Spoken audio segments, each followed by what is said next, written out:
Yokohama corner, just enough speed to cover Longhurst. Longhurst coming back at him on the outside as they come across the start-finish line to complete 10 laps of this 20-lap race, half distance. So Gardner showing good speed here, good consistency out of the Commodore as well.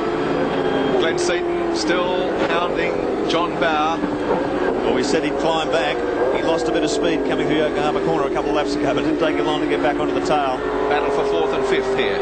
John Bower running an incredible mix of UK Dunlop tyres here. Here comes Seaton, takes big advantage down the inside. You can hear how hard those brakes are working, squealing as he really buries the middle pedal. It's a real tale of woe, isn't it, on tyres for the Shell FAI team. Johnson on these new Japanese Dunlops, which don't seem to work at all, and John Bower on a mix, the remnants, the dregs of what's left of the English Dunlops.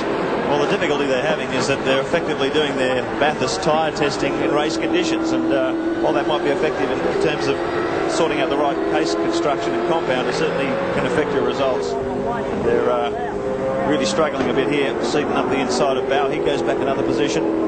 So it's Lowndes, Brock, Jones, Seaton, Bow, Scaife, Gardner and Longhurst. It's interesting watching from this race cam. You can see where Glenn gets on the power just a little bit coming out of the corner. You see Bow close up a little bit then, but you watch Glenn will get on the power. Look at him driving away from the Shell FAA car now. He just can seem to get the power down so much earlier, and look at the gap he's pulled away now. There's, I don't think John will be able to get back in touch with him to worry him.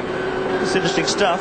Seaton's in 4th position in this first heat, and he is not out of this championship by a long haul. There's our race leader, Craig Lowndes, absolutely dominant at Wanneroo once again.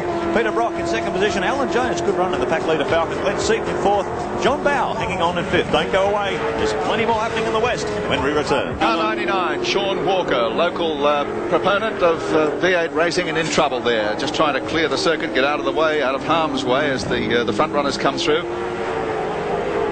Still the battle 4th and 5th. Glenn Seaton having overtaken John Bow now into 4th place, but not able to get anywhere near the front running pair at the moment, and that's Holden Racing's Craig Lowndes and Peter Brock. I think Mark Scaife too closing the gap as we take Seager Holden race cam.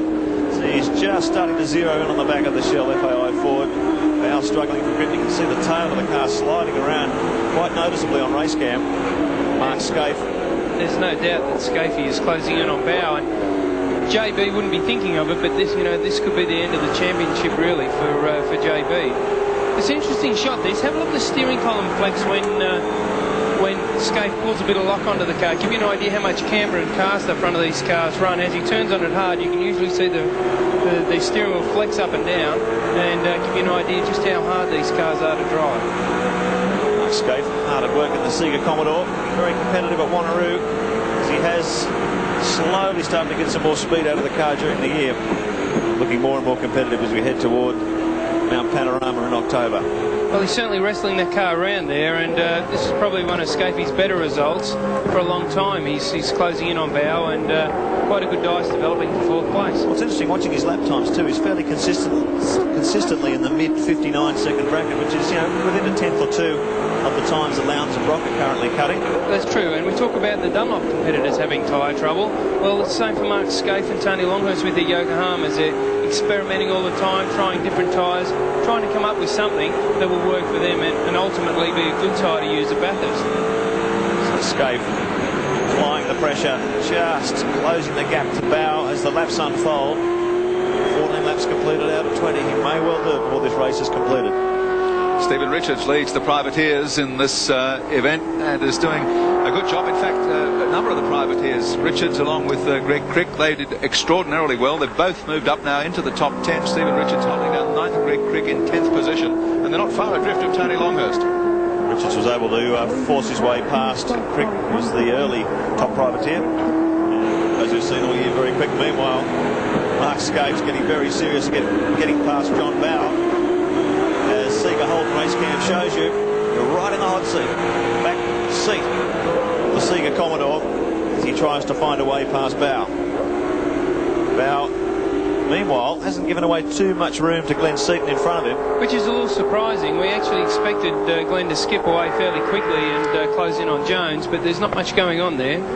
Well, it's interesting, both Bow and Seaton have slipped back into the 62nd bracket. Everyone else running in the mid-59s, including Scaife. He's putting on some good speed here. At the moment, Scaife is the fastest car on the circuit, which is very encouraging. 59.02 that last time around for Scape. That is the fastest lap that time around. So either the HRT cars are easing off. I think there's no doubt that they're easing off. Certainly a 3-second gap now back to Alan Jones in third position. Whatever he's got the lot, Craig Lowndes, at the moment as we get down towards the conclusion of the 1996 Shell Australian Touring Car Championship. 2 rounds to go after this one here today at Wanneroo, and in this first heat he certainly looks like extending his championship lead. Peter Brock, the man who's done it all, has certainly had to grudgingly make way for his compatriot Lowndes in the Holden Racing team this season, but not without a fight. It's still there with Brock, and you wouldn't deny the man when he sets foot on any race circuit in the country. Things just haven't gone right for him. He's actually qualified very strongly this year in comparison to his teammate Lowndes, and really had a lot of speed in the race, but the results just haven't been coming. That's true, and I think after the first race at Eastern Creek, I mean, Craig did a fantastic job there, and he got maximum points, and really the team's focused on making Craig the champion this year. And Brock's, done very well in his qualifying efforts and in a couple of the races, but he really just hasn't had the breaks that Craig's had. Craig's worked very hard to get to where he has. Yeah, fair to say Brocky's had to work harder for what he's got. Out of the 8 qualifying sessions so far, Peter's been faster than Craig on 4 occasions, and vice versa. So very evenly matched in terms of speed, these 2 drivers. And I think the only thing that can probably stands between Craig and the championship now is, he really needs a DNF to get John Bower, Glenn Seaton back in the race, but with no pressure on him like he's running around now, it's very hard to think that something could go wrong or he would make a mistake. So sort of picked up the pace that last time around at 59.26, so not absolutely mucking around. Doing it very easy in the front, as you can see. If we look back through the field, there's Alan Jones in third position, which is another great performance. I mean, they're just getting stronger and stronger at each race meeting. It's usually looking at the back tyres of that car there, Brett. It's like there's sort of like an oil mist or an oil stain on the outside rear wheel. A little bit of discoloration there. Not sure. The Dick Johnson cars, yeah, and I was going to say, in AJ's car, had a little bit of trouble with rear brakes, but there's definitely something going on there. Maybe it's a seal in the diff or something's just leaking a little bit of oil out onto the rim, but it certainly doesn't seem to be hampering his progress too much. And there's Greg Crick off. I'd say he's stuck there. Very disappointing for him. Fantastic job to be running in the top 10. He could end up getting out of this. Maybe. The big sand trap down at Yokohama corner. That's the corner leading on to pit straight. Look at that. Managed to drive his way out. So, very lucky man. Not many people get out of these sand traps. And exit was something you'd see Parramatta on a Saturday night. He certainly had the rooster tail shooting up at the back of it. Okay, let's look at that again on replay. Crick heading in trouble. Look at on a race cam. We'll lock up brakes. He's off out into the sand. Fairly harmless spin with the massive sand trap there. And the bonus was he was able to drive out. Meanwhile, Holden Racing Team steamroller continues. 19 laps completed.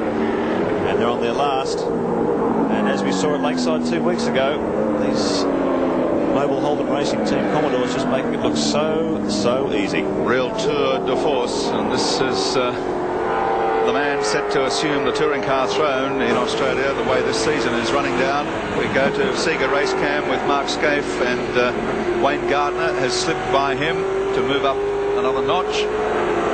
Which is really weird. Scaife's time has dropped off 2 seconds a lap, so he's obviously in a bit of trouble there, and Gardner would be very happy with that. He's brings him up to 7th, and here we head down towards the last corner on the last lap. No trouble here though for Holden Racing with Craig Lowndes and Peter Brock nose to tail through the last corner and line up for the checkered flag. They've done it again, taken out Heat 1 Round 8, the Shell Australian Touring Car Championship at Wanneroo. A comfortable 1-2 for Holden Racing.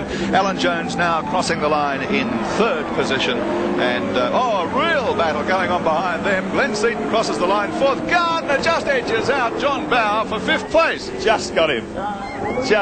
Very quick out of Yokohama corner the final time around. So Bower loses even more crucial championship points.